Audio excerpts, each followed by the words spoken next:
फरमाइश से बेदर्दी चुम्मा लेके चले गए।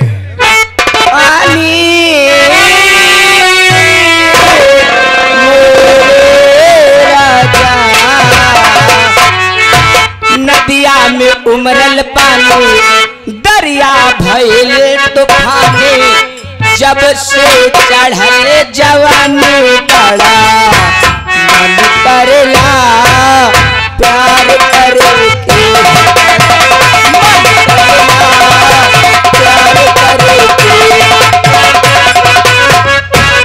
नदिया में उमरल पानी दरिया भइले तूफानी, जब से चढ़ले जवानी बड़ा मन करेला।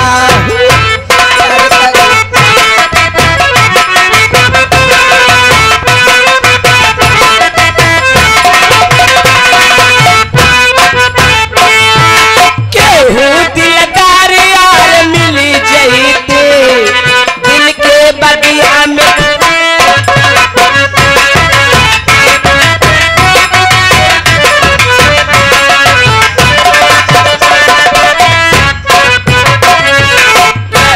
दिलदार यार मिली जईते दिल के बगिया में फूल खिल जईते।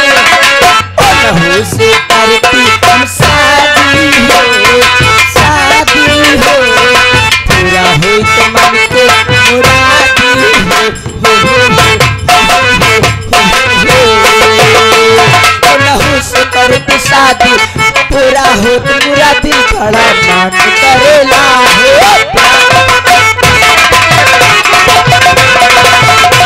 हेलो,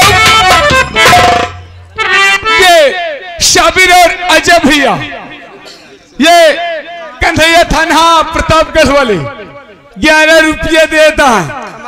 शाबिर अजय के भक्ति गाना को फरमाइश है।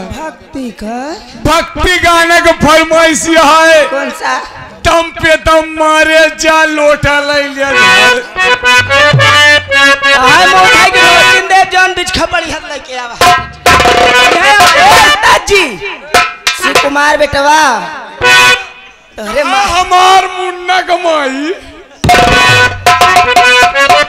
माई ना भाई, लेकिन कैसे मास्टर जी? और कृष्णा कृष्णा बोल प्यारे मन की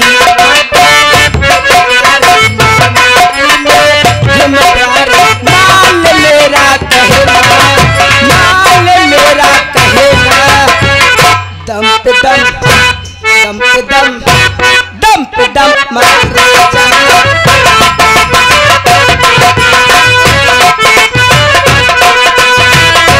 कृष्णा बोल प्यारे मन किया बोल प्यारे मत मस्ती में तुम प्यार माल मेरा कहना, माल मेरा कहना, दम पे दम दम पे दम दम पे दम।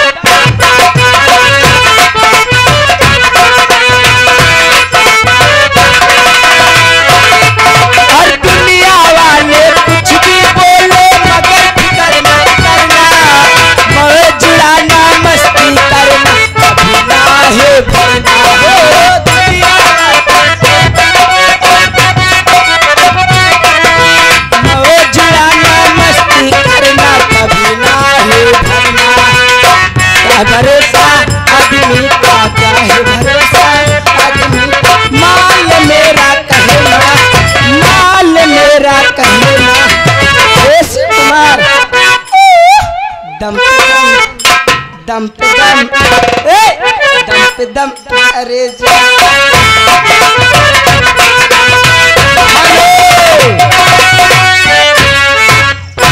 दम पे दम मारे तो हम लहा से जाओ आए हैं। ये राशिद भाई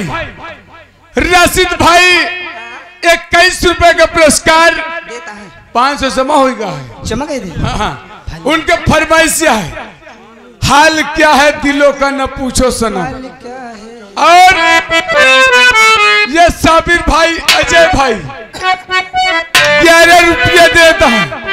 इनके फरमाइश है, खैनी में चुनवा मिलावा हमरे राजा जी। हेलो हेलो, आ गए 56 छुरी 72 भाला आए लौंडा मकई वाला कल पे चौधरी साहब उनकी तरफ से 11 रुपया इनाम पाल्टी हादी स्वागत करते श्रीमान जी का।